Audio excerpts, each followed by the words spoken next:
Alright everyone, good evening. My name's Emma and I'm here on behalf of Parenting Genie, and I go live every Tuesday nights talking about everything midwifery and maternity related. So tonight I thought I would talk about a topic that was often asked sometimes in clinic, and a topic that I found very interesting when I first started working in the hospital, and that is what to expect in the first 24 hours after giving birth, and what are the sort of things that us as midwives are looking out for and that you need to achieve before that we discharge you home from hospital. Tonight I thought I would talk about normally just a vaginal birth, as a cesarean section has a little bit of a more complicated and a little bit of a longer recovery. So I thought I might separate this into two videos. So tonight I'll talk about what is expected of a delivery born vaginally and the expected recovery.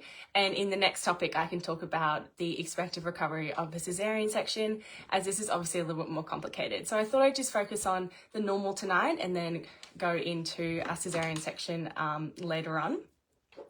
So when I was first in midwife in hospital, I thought it was really interesting to know what happens in theory, as a checklist in what is meant to happen in birth suite before you actually get discharge up into the ward, and what happens up on the ward, and how do we know as healthcare professionals that you are ready to go home and that everything is nice and normal. So I'll talk about that topics today, and I thought I'd just talk about, so initially your baby is born, and that first 2 hours is when you will stay in birth suite with your midwife who has been with you the whole time. So that second midwife will come into the room to help you, the other midwife actually deliver and look after your baby, as they will be looking after baby and your main midwife will continue to be looking after you. So that first hour after your baby is born is what we call that golden hour. So this is when you and your baby are placed skin to skin, and this is a beautiful time that you get to meet your baby and participate in skin-to-skin contact, which, as we know, has a whole lot of benefits, such as regulating the baby's heart rate, regulating their temperature, and also actually stimulating your hormones to start breastfeeding. So within that first hour is a beautiful hour that you get to know the two of you. You've spent a long time growing your beautiful baby, and you and your partner get to then meet them and share in the glory of that. We also usually see within that first hour that your baby is showing cues to breastfeed. So this is an instinctual habit that are in your babies as they will begin to kind of work their way up and find the breast. This is a beautiful thing to watch as they do that themselves just after being born, and it's a beautiful thing of history that happens basically every time. So whether you are choosing to breastfeed or choosing to formula feed, this first feed within that first hour is super important regardless of what feeding method you are doing, as it is really establishing feeding for that baby and giving them that colostrum, which is that really small amounts of really high glucose, and gives them lots of immunity for their baby's stomach and actually sets them up for their growth patterns. So having that first feed with that colostrum is super important and something that will help you do as well. But usually babies are actually really good at finding the breast themselves. So this all kind of happens in that first hour. As a midwife, in that first hour, we are definitely watching for your placenta to be delivered. So the second stage of labour I talked about a couple of weeks ago is the birth of your baby, but then you have that third stage of labour, which is the birth of your placenta. So your midwife will be watching and signs that your placenta is going to be delivered. So make sure you just keep an ear out for your midwife while your beautiful baby is born, as your placenta is a super important step that needs to happen correctly. And your whole placenta will need to come out, as if it doesn't, we are really worried about your signs of bleeding. So this is still a high risk moment for you, even though it is a beautiful time. But us as midwives will take on that responsibility of making sure that your bleeding post having baby is at a normal level, and that your placenta is born and it's complete. That's nothing for you to worry about though, just to keep in mind that it does have to happen, and we will let you know if we need you to assist us in this situation. Once your placenta is born, after your baby's born, we'll also quickly ask you if you have any certain plans for your placenta, as certain religions and certain people like to do things with their placenta. If you don't and you don't know, then that's totally fine. Most people usually just discard your placenta. If we need to take any umbilical bloods from your placenta, the midwife will do this then. But if it's not indicated then, and you didn't have a super stressful labour, then usually we just discard your placenta in that first hour. So up until the hour to 2 hours is when the midwife will take away your baby and actually start to weigh your baby. So we will do your baby's head circumference, we will do your baby's length from head to heel, and we will also weigh your baby. So these measurements are plotted on a scale for how old your baby was gestationally, and is also a little bit different if you met your normal growth of your baby antenatally. However, usually a baby's birth weight is normal. If your birth weight's a little bit bigger or smaller than we are expecting, this is when the midwife will let you know what this is, as it sometimes may instigate a couple more tests if your baby is below what we like at that gestation or above. However, it's not something to worry about until we have told you about this, and also sometimes very normal, as babies put on and lose weight very quickly as they fluctuate once they have established their breastfeeding. So that's totally fine. But we will weigh your baby and do all those good things in birth suite. We will also give your baby's first immunisation, which is their vitamin K. This vitamin is super important for their blood clotting. I can talk about immunisations in another video if we want to, but vitamin K is definitely something that's highly recommended and is something we give in birth suite. The second lot of immunisations is not done until day 1 or up into the ward, which is your hepatitis B, but just let you know that your hepatitis K, vitamin K will be given in birth suite up to that 2 hours after birth. So just to let you know. So another thing we will do is if you have any pain relief during your labour, such as an epidural, before you go up into the ward, we also really want to make sure that you regain normal sensation to your legs and movement in your legs. Sometimes women experience a little bit of a delay and a little bit of a haze from their epidural. However, usually in most cases, we stop your epidural once your baby's born and it wears off in that half an hour period of that golden hour. So by the time that this golden hour has passed and we've taken the baby off you to get weighed, we will kind of try and get you to sit up and see how you feel post-epidural. If you're a little bit unsure, or you're still feeling a little bit numb in your legs and toes, definitely please let your midwife know in this time, as we definitely don't want to be transferring you to the shower or even to the ward if you don't have your normal movement back into your legs. This is obviously very different if you have just had a cesarean section, as we won't get you up at that first 12 hours. However, again, normally in a vaginal birth with an epidural, you should be able to walk around and get into that shower while you're still in birth suite within that 2 hour period. Sometimes it's super nice to get to hop up and have a shower, and while we can do the measurements with your baby, and obviously with your partner being present as well. If you've had any IV fluids in your labour, this is when we will remove them, as they're no longer needed. So you will no longer be attached to any monitors or any drips by the time you get up to the ward. So all that's pretty normal in the first 2 hours of your baby being born. It sounds like a lot, but really you don't need to worry about anything. It's the midwife's job to document everything and make sure and to get you actually ready to the ward. So the biggest difference between birth suite and going up to the ward is birth suite is obviously for delivering babies. So this is when you have that one-on-one care with your midwife.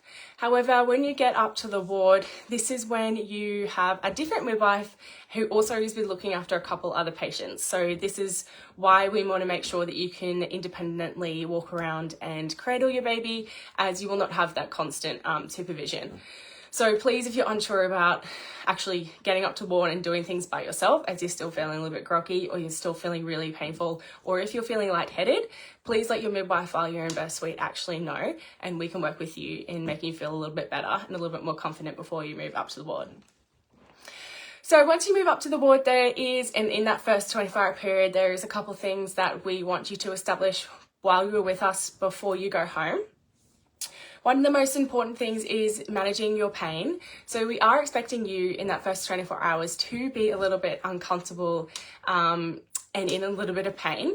So depending on the type of delivery you've had and the how your perineum was during delivery, this is also very personal. So it's based on everything that happened throughout your labor, but your midwife will receive a very comprehensive handover as to your whole pregnancy history, the whole birth and labor history, and what happened and what is everything happening with your baby. So the midwife on the ward will know what type of delivery you had and how intact or not intact your perineum is, and can help you with this.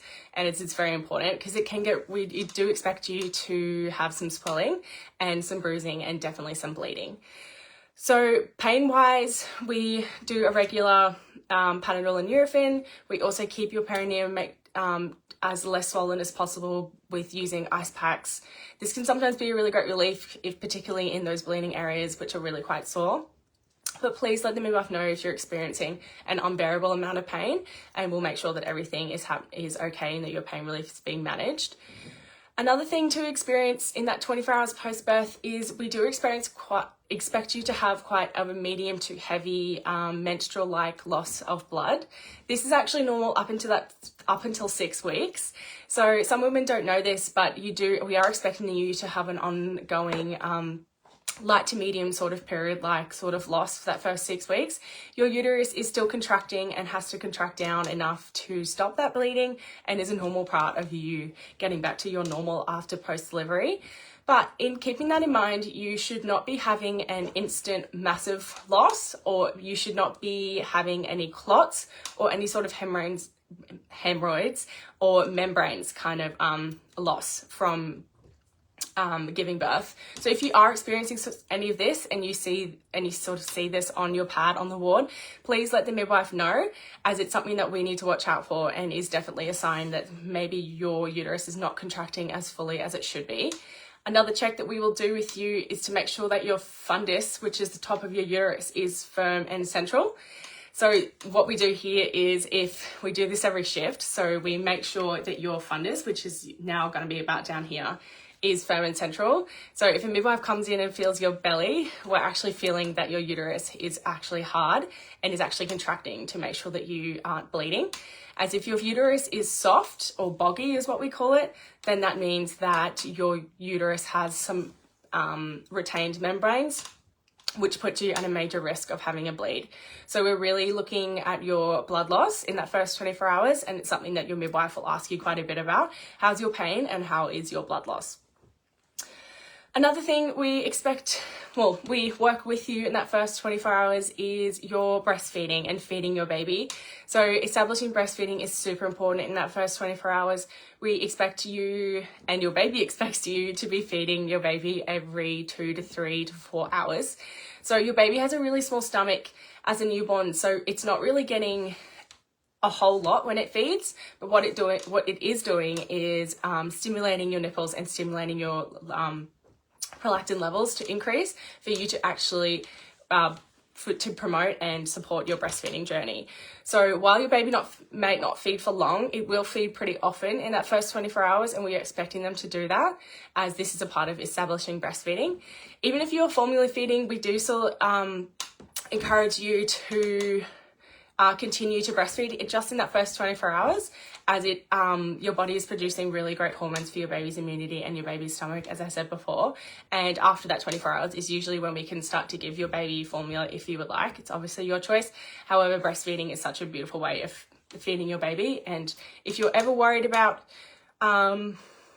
your baby's feeding, breastfeeding is uncomfortable, but it should never be painful. So if you're experiencing any really sharp pains while your baby's feeding, or after you're feeding, your baby is leaving damage, leaving any blisters or any bruises, then all of this is not normal. So I really encourage you to let your midwife know.